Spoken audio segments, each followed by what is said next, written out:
Hello दोस्तों, आज पुनः एक बार फिर आप लोगों का मेरे यूट्यूब चैनल कैरियर लोरी स्टार में बहुत बहुत स्वागत है। दोस्तों, आज जो रचना आपके सामने प्रस्तुत है, माई स्ट्रगल फॉर एन एजुकेशन, जिसको ब्रोकर टी वॉशिंगटन ने लिखा है। तो ये रचना उत्तर प्रदेश बोर्ड के का जो 11वीं का इंग्लिश का सिलेबस है, उसके अंतर्गत इसको पढ़ना होता है। तो ये रचना जो है माई स्ट्रगल फॉर एन एजुकेशन, ये ब्रोकर टी वॉशिंगटन के जीवन की एक ऐसी वास्तविक घटना है जो उनके शिक्षा के दौरान घटित हुई थी, जिसके दौरान उन्होंने काफ़ी कठिनाई उठाई, तब जाकर के वो कहीं न कहीं शिक्षा को प्राप्त कर सकें। तो देर न करते हुए चलते हैं टॉपिक की ओर और देखते हैं उनके जीवन की ये वास्तविक घटना। यहाँ होता क्या है कि यहाँ पे जो लेखक हैं वो एक हबशी होते हैं। हबशी का मतलब होता है जिनके जो काले कलर के होते हैं, काले रंग के होते हैं, जिनका होठ मोटा होता है और बाल घुंघरेले होते हैं।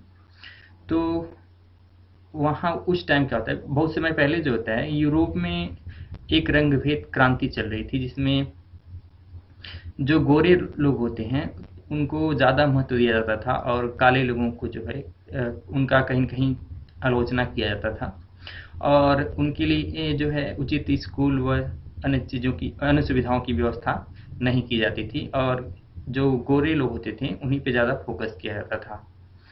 तो ये उस समय की बात है जब वो एक कोयले की खान में काम कर रहे थे, तो उन्होंने 2 लोगों से सुना कि वर्जीनिया में कहीं पे एक ऐसा स्कूल है जहाँ पे जो काले लोग होते हैं या जो हबशी लोग होते हैं उनको जो है उचित शिक्षा दी जाती है।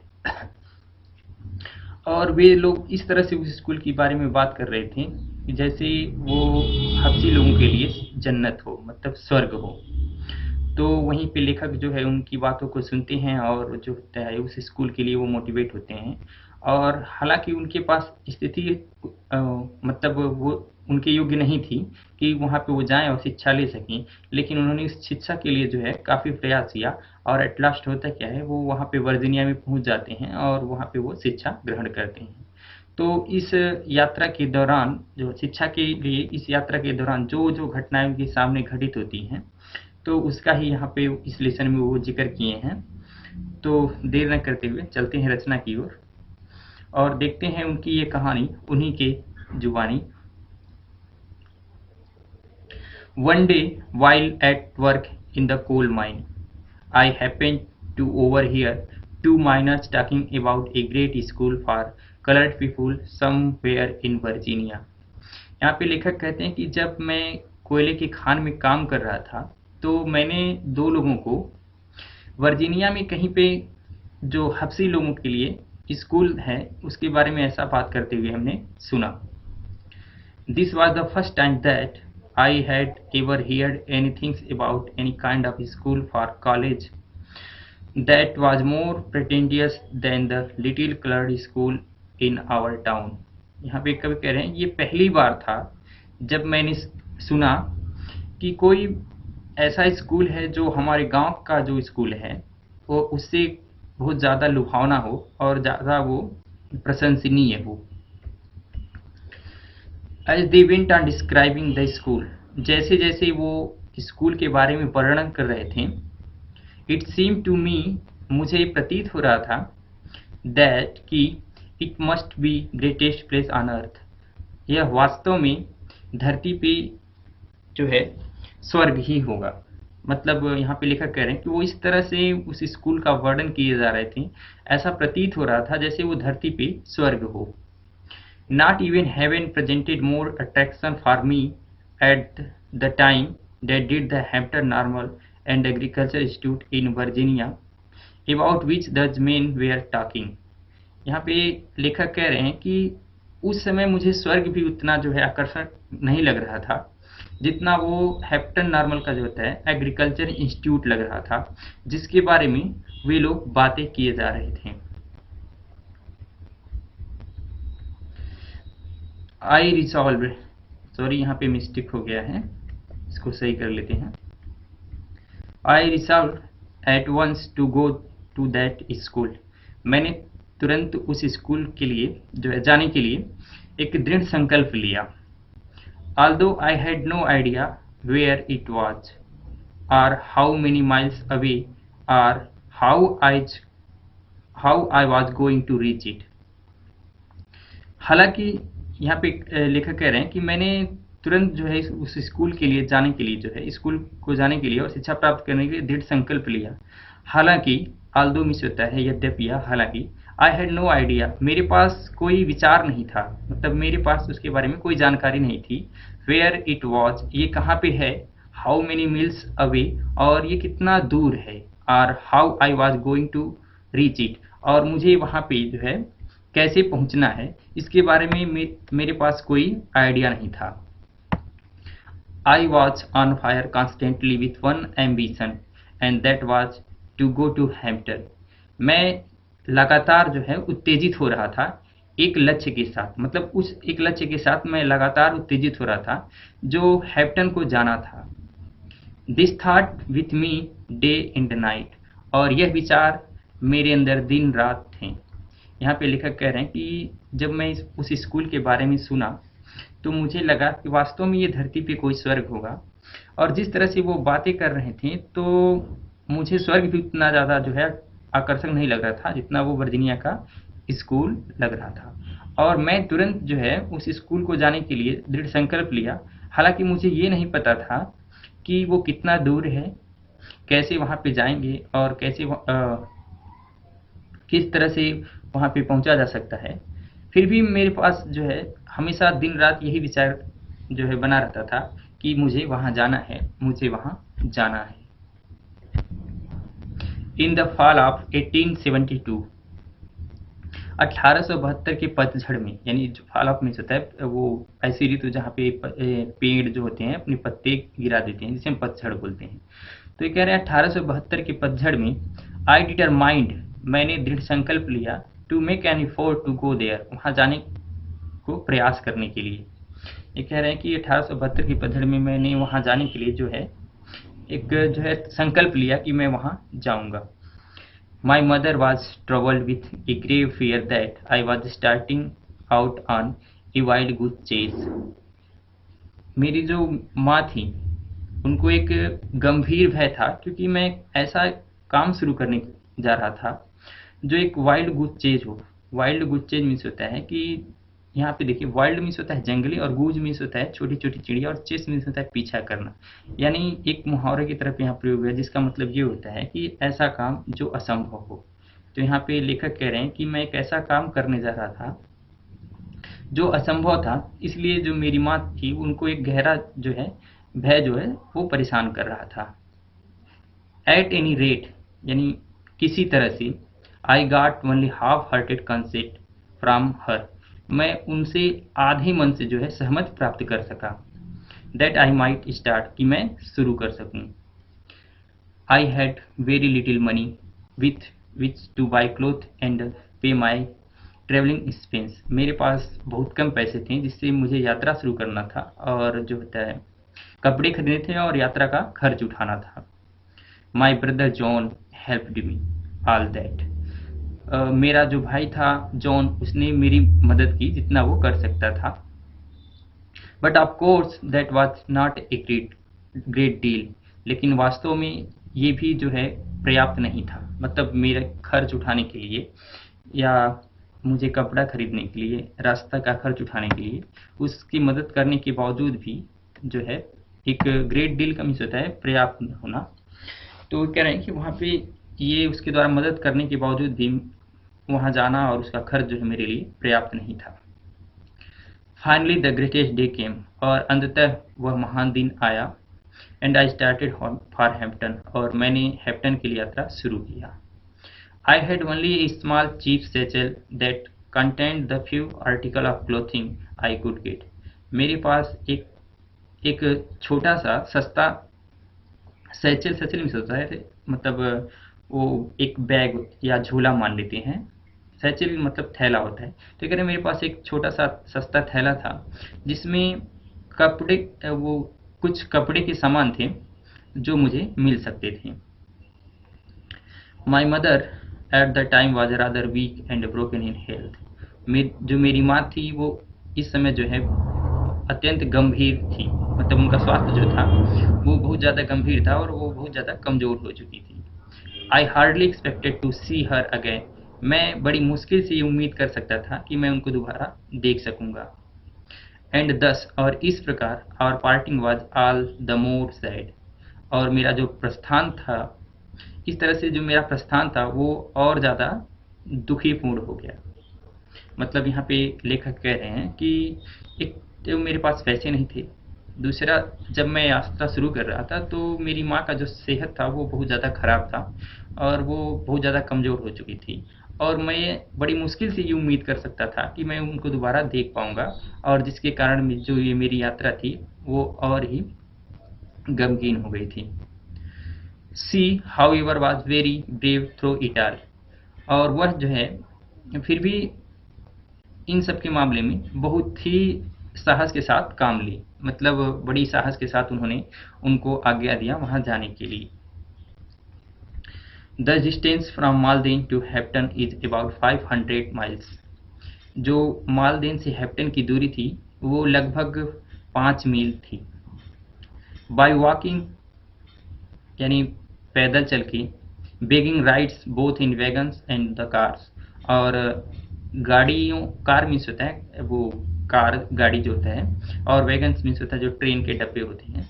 तो कह रहे हैं कि मैं जो है लिफ्ट मांग करके और गाड़ी में और ट्रेन के डब्बे से में होकर के इन सम वे यानी किसी तरह से after a number of days यानी काफ़ी दिनों के बाद I reach the city of Richmond. मैं रिचमंड के शहर में पहुंचा।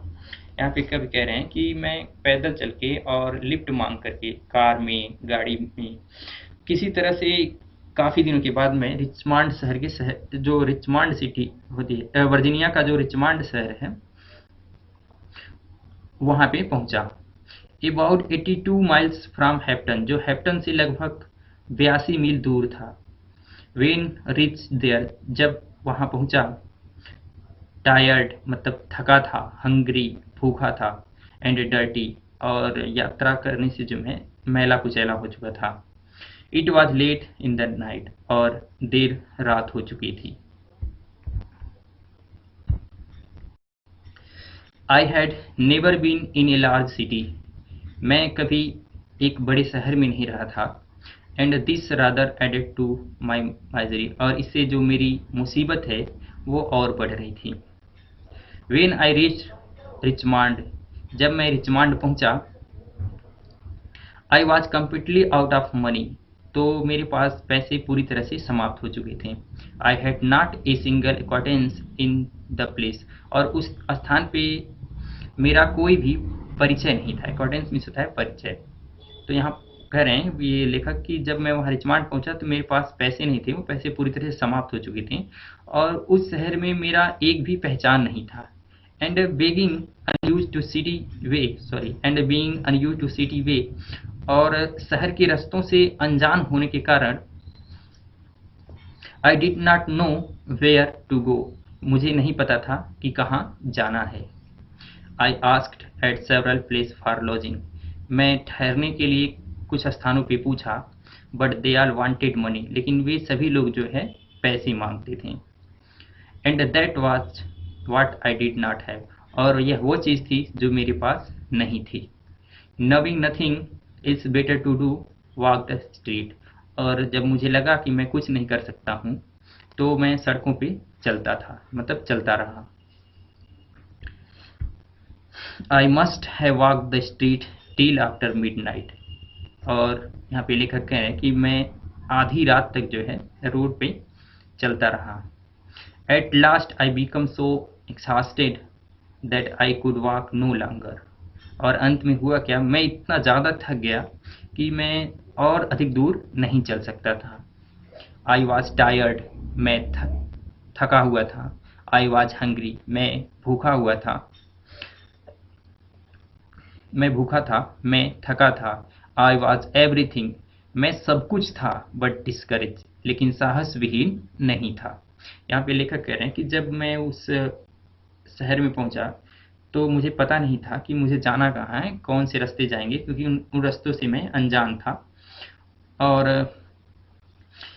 जब चलते चलते मुझे लगा कि मैं और ज़्यादा दूर नहीं चल सकता था, तो और कहीं न कहीं ये भी आभास हो रहा था कि मैं बहुत ज़्यादा थक गया हूँ, बहुत ज़्यादा भूखा हूँ। लेकिन लेखक जो है भले ही थक चुके थे, लेकिन वो साहस विहीन नहीं हुए थे, मतलब उनके अंदर अभी हिम्मत थी। Just about the time when I reached extreme physical exhaustion, और अंततः वह समय आ गया जब मैं एक एक्सट्रीम मीन्स होता है कि मतलब एक ज़बरदस्त, और फिजिकली एक्सहाशन मीन्स होता है शारीरिक थकान। मतलब ये लेखक यहाँ कह रहे हैं कि वह समय आ गया जब मैं पूरी तरह से थक चुका था। I came upon a portion of a street, मैं सड़क की एक भाग पर आया।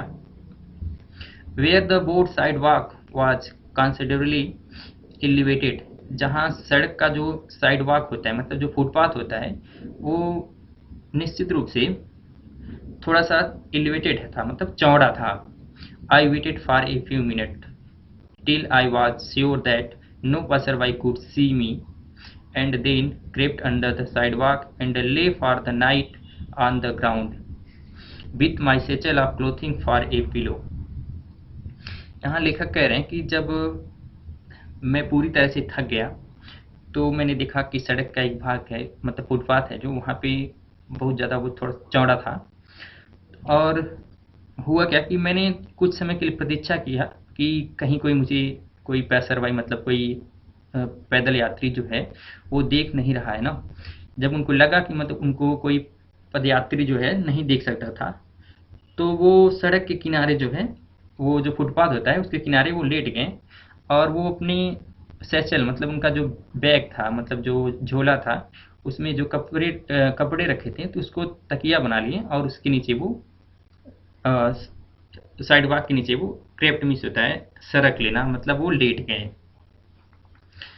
नियरली ऑल नाइट, लगभग पूरी रात, I could hear the tramp over my head, मैं अपने सर के ऊपर जो है जो पैरों की आवाज़ होते हैं उनको सुनता था। यहाँ पे कब कह रहे हैं कि जब मैं साइड के नीचे सो गया, मतलब फुटपाथ के किनारे जब सो गया, तो पूरी रात जो है लोगों के आने जाने की जो आवाज़ें होती हैं वो सुनता रहा। द नेक्स्ट मॉर्निंग, अगले सुबह, I found myself somewhat refresh, मैं अपने आप को कुछ तरोताज़ा पाया। But I was extremely hungry, लेकिन मैं पूरी तरह से भूखा था। As soon as it become light enough for me to see my surrounding, और जैसे ही इतना मतलब पर्याप्त मात्रा में उजाला हुआ कि मैं अपने चारों तरफ देख सकता था, आई नोटिस्ड, मैंने ध्यान दिया, दैट कि I was near a large ship, कि मैं एक बड़े से जहाज के नज़दीक था।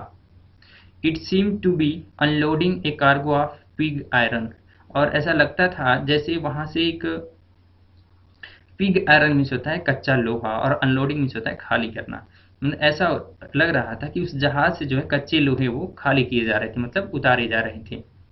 आई went at once to the vessel, मैं उस जहाज के पास गया, मैं तुरंत उस जहाज के पास गया। एंड आस्क द कैप्टन, और कैप्टन से कहा, to permit me to help unload the vessel in order to get money for food.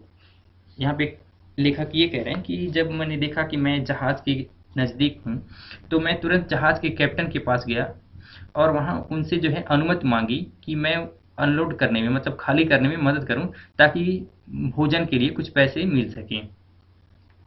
The captain, जो कैप्टन था, कि white man who seem to be kinded hearted consented, जो एक गोरा आदमी था और ऐसा प्रतीत हो रहा था कि वो दयालु हृदय का है, वो सहमत हो गया।